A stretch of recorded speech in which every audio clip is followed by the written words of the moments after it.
बिस्मिल्लाहिर्रहमानिर्रहीम। हमने एक्सरसाइज के हवाला से अपनी पिछली वीडियो में बात की कि एक्सरसाइज के कौन से फ़वाइद हैं, कौन सा वक़्त मौजू है और किस उम्र में किस तरह की वर्जिश करनी चाहिए। आज हम बात करेंगे स्ट्रेचिंग के हवाला से, जो वर्जिश की दूसरी किस्म है। स्ट्रेचिंग दो तरह से होती है, एक एसाब की स्ट्रेचिंग, यानी एसाब से मुराद ये है कि नर्व की स्ट्रेचिंग, जिसको हम आम उर्फ़ आम में योगा कहते हैं, और दूसरी स्ट्रेचिंग ये है कि आपके उज़लाती निज़ाम की स्ट्रेचिंग, यानी मस्कुलोस्केलेटल की स्ट्रेचिंग।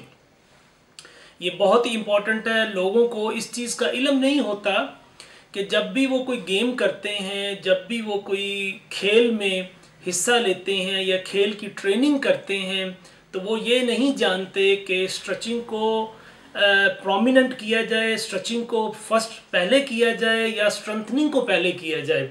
तो बेहतरीन तरीका ये है कि आप स्ट्रेचिंग को, यानी स्ट्रेचिंग एक्सरसाइजेज जो भी बॉडी की हैं, उसको आप गेम से पहले भी कर सकते हैं और गेम के बाद भी कर सकते हैं। दोनों सूरतों में ठीक है, लेकिन सबसे ज़्यादा बेहतर सूरत ये है कि आप गेम करने के बाद स्ट्रेचिंग करें, क्योंकि गेम के दौरान एक तरह की स्ट्रेंथनिंग ट्रेनिंग होती है और स्ट्रेंथनिंग में मसल स्ट्रांग होते हैं, मसल कॉन्ट्रैक्ट करते हैं और उसके बाद रिलैक्सेशन की ज़रूरत होती है, स्ट्रेच की ज़रूरत होती है। इसलिए आप स्ट्रेचिंग जो है वो आम हालात में गेम के बाद करें।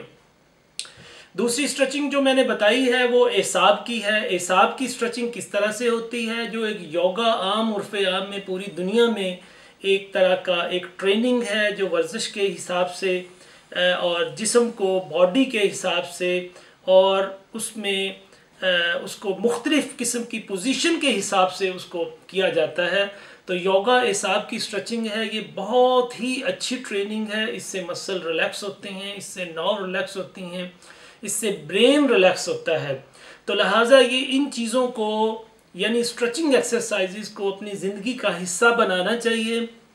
आम हालात में जो जिस्म के अंदर कौन कौन से ऐसे मसल हैं कि जिसको आप स्ट्रेच कर सकते हैं। नंबर 1, पहले मसल वो हैं जो शोल्डर के मसल्स हैं, जिनको ट्रापीजियस कहते हैं। इनको स्ट्रेंथनिंग की ज़रूरत नहीं होती। अल्लाह ताला ने इनकी नेचर ही ऐसी बनाई है कि इनको स्ट्रेचिंग की ज़रूरत होती है, तो आप इनको आसानी के साथ स्ट्रेच कर सकते हैं।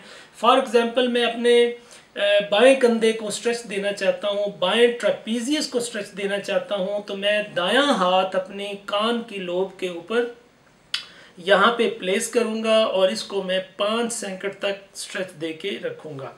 तो ये इसकी एक तरह की खुराक है। इसी तरह आप दाएं कंधे को स्ट्रेच दे सकते हैं। दूसरे अहम मसल जिनको आप स्ट्रेच दे सकते हैं, जिनकी ज़रूरत है आम हालात में कि उनको स्ट्रेच दिया जाए, वो है बैक के मसल्स। तो बैक के मसल्स की जो ट्रेनिंग है हम पहले भी बता चुके हैं कि आप अपने दोनों हाथ अपनी गर्दन के पीछे ले जाएं और सीने को सीधा करें। सीने को सीधा इस तरह से करें कि आपकी एल्बो, कोनी, टिप ऑफ शोल्डर और कान की लोब एक ही सिमत में पैरेलल होनी चाहिए। और इसी तरह आप बेंड करते जाएं डीप ब्रीथ के साथ, नीचे घुटनों तक ले जाएं और इसी तरह आराम आराम से आप ऊपर की तरफ ले आएं, डीप ब्रीथिंग यानी लंबा सांस लेने के साथ साथ। और ये वर्जिश आप सुबह, दोपहर, शाम 5 दफ़ा, 10 दफ़ा, 15 दफ़ा, 20 दफ़ा, जितनी आसानी के साथ हो करें। तीसरा अहम मसल जिस्म में जिसकी आम हालात में स्ट्रेचिंग की ज़रूरत होती है वो है आपका थाई का बैक का मसल, जिसको हैमस्ट्रिंग कहते हैं। हैमस्ट्रिंग और उसके नीचे वाला मसल जिसको हम उर्फ़ आम में पिंडली भी कहते हैं, उर्फ़ आम में उसको हम मेडिकल टर्मिनोलॉजी में उसको गैस्ट्रोस्नीमियस भी कहते हैं। तो इसकी आम स्ट्रेचिंग जो है वो लाइंग कंडीशन में है। आप सीधा लेट जाएं और एक बैंड होता है जिसका नाम है थैरा बैंड। थैरा बैंड को आप दोनों हाथों से पकड़ें और पाँव के ऊपर वाले हिस्से को राउंड करके अबाउट को 30 दर्जे ऊपर टांग को उठाएं और इसी तरह उसको स्ट्रेच करें।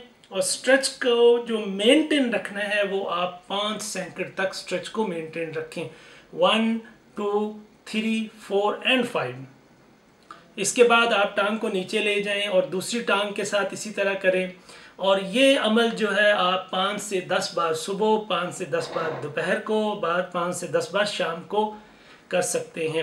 تو اس طرح کی جو عام سی ٹریننگ اسٹریچنگ کے حوالے سے ہے، یہ نہ صرف آپ کے جسم کو تندرست و توانا رکھے گی، بلکہ اس کے ساتھ ساتھ آپ کی جو مسلز ہیں، آپ کی جو نرو ہیں، آپ کا جو برین ہے، اس کو ریلیکس رکھے گی۔